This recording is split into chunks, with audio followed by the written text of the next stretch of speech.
in general, we've seen a very steep increase in $5 ranch attacks globally, but like the number one country they occur right now is France, and that has to do with the fact that the IRS equivalent in France, an employee there leaked not just crypto or Bitcoin holders' addresses, but wealthy people's addresses for as low as 800 euros a pop.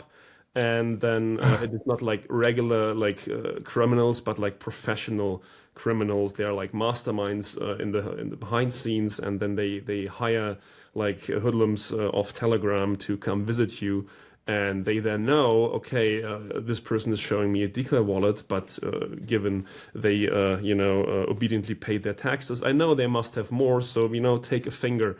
And there has been increasing number of these events, so much so that like just this year alone, every 2 days in France, a robbery, an abduction happened. Like Jameson Lopp keeps tracking them, and he only has public sources, and he recently had to redact some of them because he had to correct them because he said, I only reported on 37, but so far it has been almost 50.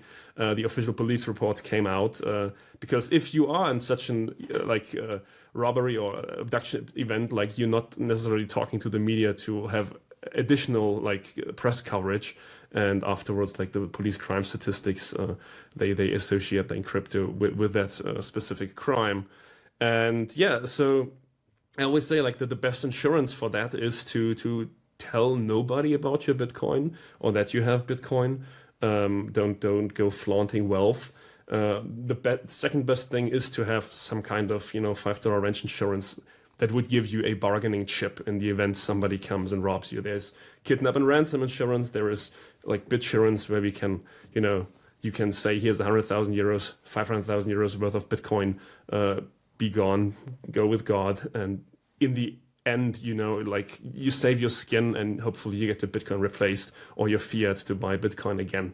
But these things, they're on the rise, and it just makes sense because it is this perfect asset that can be transferred under coercion, and there is no undo button. Like there was this very famous case like 1.5 years ago with the co-founder of Ledger. He was abducted in Vierzon, and like he's no longer with the company, but he's like 100 millionaire, and he took some innocent pictures of his new house, and that was enough for the criminal gangs to find him, and they abducted him. They asked for 20 million euros in Bitcoin. They stuffed his wife into the trunk of a car for 48 hours, and they took one of his fingers. And that is a guy who had like a special team taking care of his security. He had all these kinds of training in that kind of situation. And there was a very smart negotiator apparently who managed to convince the criminals, instead of taking Bitcoin, to take Tether, which was then instantly frozen, which is kind of, like you're getting that far and then you take Tether. Come on.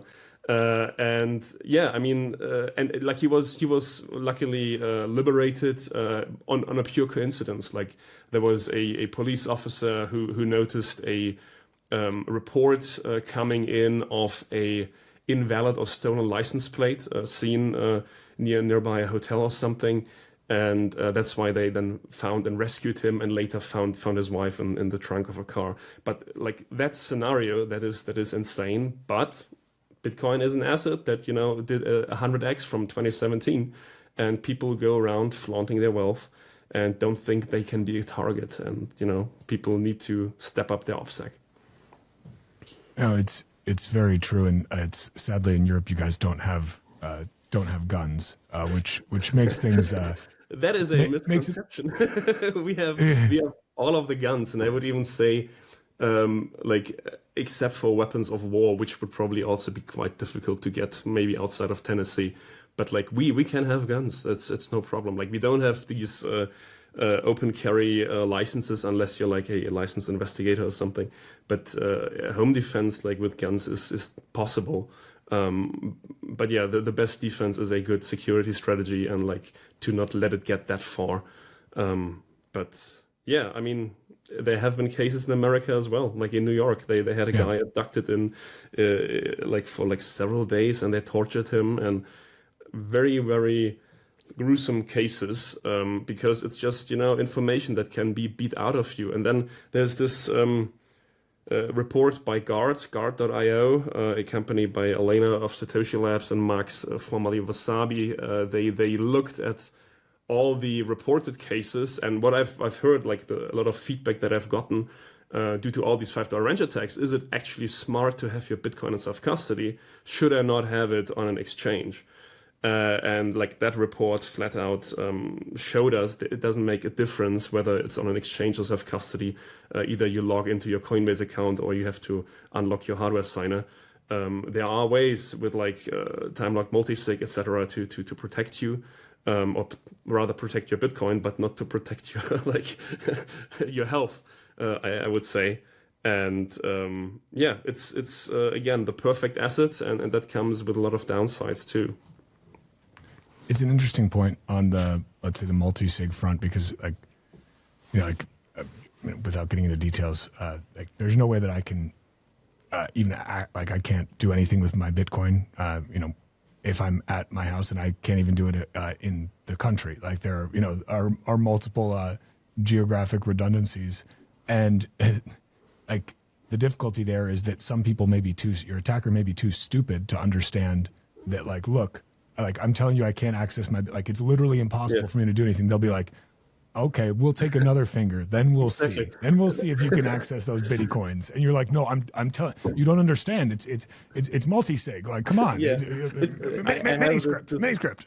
I have this very mimetic slide in my presentation of this guy next to a whiteboard frantically explaining, like, oh, it's geographically distributed, I cannot access right now. Like the hoodlum that is hired, he does not care. Like you will have to give up something if it is a kidney or something else. So in that event, it is probably smart to have a decoy wallet or like an old ledger that you can give out with some sum that seems plausible at least. So make it worth their time. And then, I'm not touting my own horn, but insurance, can be a part of that. But I don't want to lose the last Nostar life viewer. We should probably stop talking about insurance now. No. I mean, I think the operational security side is like a really, really important thing for people to pay attention to, because it's also a function of like, okay, you may not think that you have a lot of wealth right now, but fast forward, if Bitcoin does what we all believe it is going to do and what it has done historically. Like, I like, if you're like me and, you only got into Bitcoin a few years ago and you're like, okay, it's not like I'm a big whale, like why would anybody target me? Well, in the future, anybody who's buying right now in if you go to 2035, if you were buying in 2025, people are going to be like, or 2026, people are going to be like, oh my God, they must have, a bajillion trillion dollars in Bitcoin.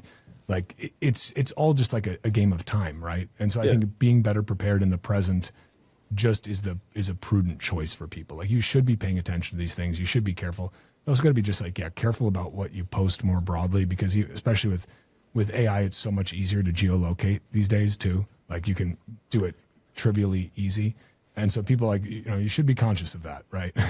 Yeah. I mean, like everything becomes much more accessible through AI, like deception, social engineering, like voice models, video fakes, all these things.